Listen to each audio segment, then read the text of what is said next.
Beirut, a study of losses album review. Let's chat about it. Hey friends, what's going on? John here from What's Spinning, here tonight to chat about this latest album from New Mexico-based folk project Beirut. They've been at it for quite some time now, headed by Mr. Zach Condon, and for many years, they were a very much so a cult favorite of mine, and one of my all-time favorite modern folk projects. I mean, if you ever want to hear some gorgeous, emotional, truly rustic folk with heart to spare, I mean, my God, listen to their early stuff like Gulag Orchestra.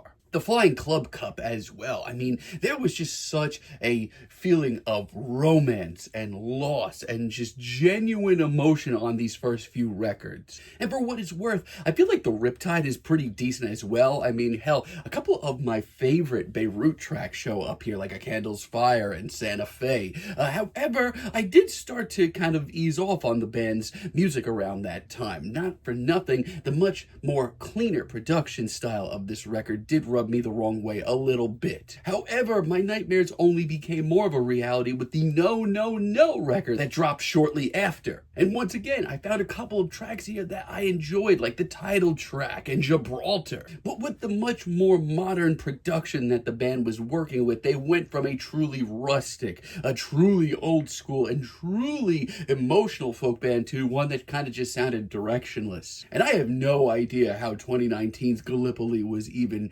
released. Whew, it is something, let me tell you, it's ugly. Now, their 2022 compilation Artifacts, I thought it was very wishy-washy. I actually wanted to review it around that time, but there's so much material on here, and so much of it is just very average. I kind of felt like I was just done with Beirut and Zach Condon's music in general. However, a couple of years ago, we did get the Atoll release. I mean, I was very much in the realm of I'm probably not going to enjoy another work from this artist, but this album's pretty cool. It brings back a lot of romance and charm of their early work. It wasn't perfect, but I did respect the record. Now, personally, I'm kind of shocked that they're putting out a record this quickly after, especially one this long, but leading up to it, they dropped some pretty decent singles. Let's chat about this thing. This album starts off with Disappearances and Losses, and honestly, I really do enjoy it. It's pretty straightforward, but it's absolutely lovely. Now, I will say this, I did hint at this a minute or so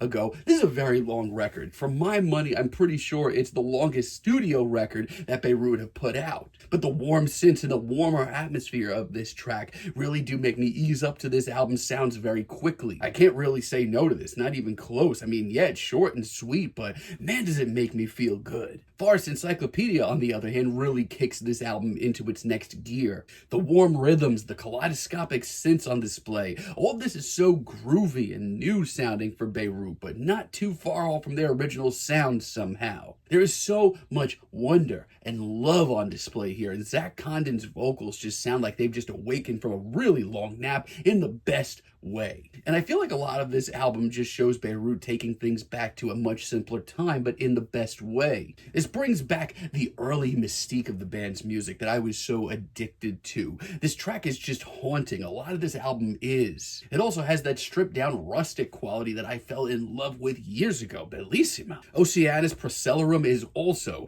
absolutely breathtaking. It's another very short, sweet instrumental cut that is powered by some very lush horns. The synths are really nice as well. I just feel like Beirut this time around just sounds so focused. There's nothing clumsy, there's nothing awkward. This is just gorgeous chamber music. I really do like Garbo's face as well. This is one of this album's busier, headier moments in their band's own way. It's still a very hushed, serene folk track, but it's one that's full of life and love. Throw in a very shaky performance from Zach, and this track just gives me the chills. Really do love Tuanaki Atoll as well. I've enjoyed this since it dropped as a single, and it's probably my favorite track here. I love the fluttering strummed riff and Zach's performance that is just right on the money here. I mean, sometimes with Beirut's music, things just fall into place really nicely, and that's what happens here. I really do think it's my favorite track here, from the warm brass floating through the background to the immense feelings of romance. Also, Mare Serenitatis is also just another really nice cut here. Once again, the fluttering riff and the whimsical strings give this track a hell of an ambiance. It's another instrumental track that's a little short, but it makes me feel good, and it ties together the sounds of this album really nicely.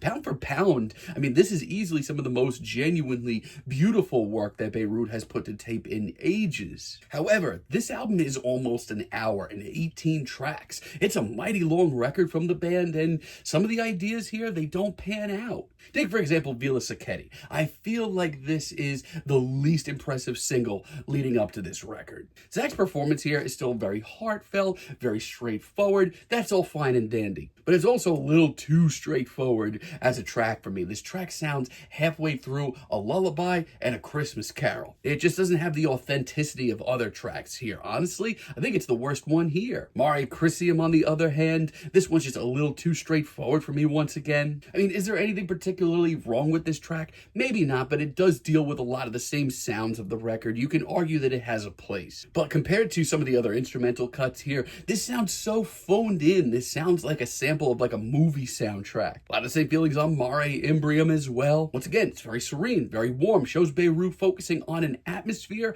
I love that. But compared to other tracks in this vein, this sounds sloppy. I mean, it's a nice moment, but that's all it really is. And Moon Voyager late in the record, I mean, this just sounds like Beirut needed like 2 more tracks to fill this 18-track record for some reason. But this one breezes on by, doesn't really hit me that hard. Even the harmonies on this cut really can't save it. And while it isn't the longest cut here, let me tell you, it certainly feels like it. And Mare Tranquillitatis as a finale, I mean, once again, it's just kind of okay. I mean, Zach's performance, it's certainly one of his more intense ones in his own way. But I just feel like this isn't the band's best showing all around. Instrumentally, this is just so same sounding. Like, this sounds like 3 or 4 other tracks on this record. And like, there's a lot of material here. This easily could have been shaved off. It's a shame. I wish this album was just a little more consistent. But I will say, there's a lot of tracks late in the record that just grab my heart and just won't let go. Like Guericke's Unicorn, for example. Initially, I was kind of middle of the road on this single. The drum machine on this track just kind of irked me, but it has grown on me immensely. Zach really brings in the human touch here and brings this track full circle. His entire performance here is so charming, so sweet, so full of love.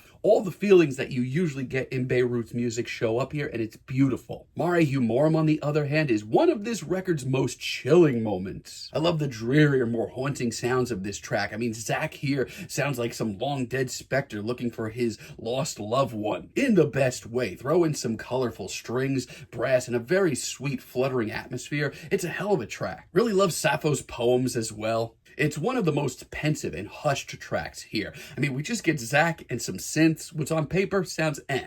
But because it is so stripped down, you are getting Zach Condon in the raw, and his vocal performance on this track is spellbinding. It's absolutely breathtaking. Ghost Train's also really freaking cool. I mean, if this album has been a little too hushed for your liking, give this track a shot. Here, the drum machine that they use, as well as the icy synths, lock in on this really strong groove, as a matter of fact. And if you want harmonies, look no further. They are incredible here. The wall of vocal layering here is absolutely chilling. This might be the best deep cut on the record. Caspian Tiger is just so right. It's so stripped down. It's so rustic, so meticulously detailed. This thing brings things back. From Zach's performance to the vocal layering, once again, to the immense feeling of loss on display here, the immense emotions on display in general. It's ridiculous. I mean, yeah, this isn't a perfect record, but let me tell you, this is the most that I've connected with a Beirut record since the Riptide. Many 7 books I do really like as well. The synths, the keyboards, they've been a hot topic in the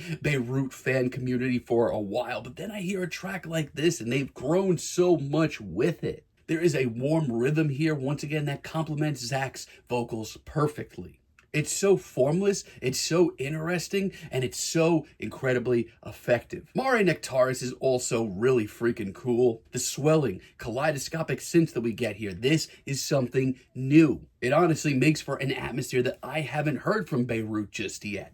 but somehow it's not too far away from their classic sound. A lot of this album's done right. It shows me that Beirut aren't out of ideas and are still willing to try new things, and that makes me a happy boy. I mean, yeah, this album, it's certainly not perfect, and it could have been a little bit more consistent, and it definitely could have been a lot shorter. However, the material that we do get here, just brings things back to the roots of Beirut's music in a way that I didn't think was possible, but also brings to the table some fresh, new ideas that shows they are not out of them. I would be absolutely up for listening to another Beirut project. Zach Condon still sounds like he has a lot of ideas. Is this a perfect Beirut record? No. Is this album a complete return to form for Beirut? No either. However, I think it's probably their most decent record since the Riptide. I'm feeling a very decent 7 on this album, but let me know what you all think down below. If you like the video, be sure to give us a like, give us a subscribe, and let me know down below what you would like for me to chat about in the future. And until next time, have a great day, friends.